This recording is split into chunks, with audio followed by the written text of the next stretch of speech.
सब रजिस्ट्रार कचेरीમાં દસ્તાવેજી રેકોર્ડમાં છેડછાડનું કૌભાંડ સામે આવ્યું। 1972ના હસ્તલિખિત દસ્તાવેજમાં ચેડા કરીને કૌભાંડ આચરાયું। હસ્તલિખિત દસ્તાવેજના સ્કેનિંગ ડેટામાં છેડછાડ કરી ડમી નામ ઉમેર્યા। 17 જેટલા દસ્તાવેજી રેકોર્ડમાં છેડછાડ કર્યાનો ઘટસ્ફોટ થયો છે। મોટાભાગે નારાય પરિવારની મિલકતોના દસ્તાવેજમાં ચેડા કર્યાની વિગત છે। જયદીપ ઝાલા, હર્ષ સોની અને કિશન ચાવડા સામે ફરિયાદ નોંધાઈ છે। પોલીસે सब रजिस्ट्रार कचेरीना ऑपरेटर जयदीप झालानी धरपकड़ करी छे। जयदीप झालानी तपासमां बाइकमांथी 1 लाख रोकड़ अने दारूनी बोटल मळी आवी छे। पोलीसे अन्य 2 आरोपीने झड़पी पाडवा तजवीज हाथ धरी छे।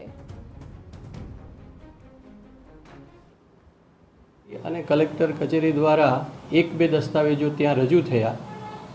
એ દસ્તાવેજો અમારી પાસે જે હાર્ડ ડિસ્કમાં જે લખાણ હતું એ લખાણ થોડી વિસંગતતા આવતા અત્રેની કચેરી દ્વારા સબ રજિસ્ટ્રાર કચેરી ઝોન 1 દ્વારા તપાસ કરતા એમાં થોડુંક મોડિફિકેશન લાગ્યું અને મોડિફિકેશન લાગતા અમુક શંકા જતા ત્યાં પોલીસ સ્ટેશનમાં ફરિયાદ દાખલ કરવામાં આવી છે। सब रजिस्ट्रार कचेरीમાં ઉપલબ્ધ જે જૂના મિલકત સંબંધી દસ્તાવેજ હતા એમની સ્કેન્ડ રેકોર્ડની કોપી સાથે ચેડા કરી અને સાથે સાથે ફિઝિકલ રેકોર્ડનો નાશ કરી એમની જગ્યાએ પોતાએ ખોટા ઊભા કરેલા દસ્તાવેજનો અપલોડ કરી એમને નવા દસ્તાવેજ ઊભા કરી આર્થિક ફાયદો મેળવેલ હતો।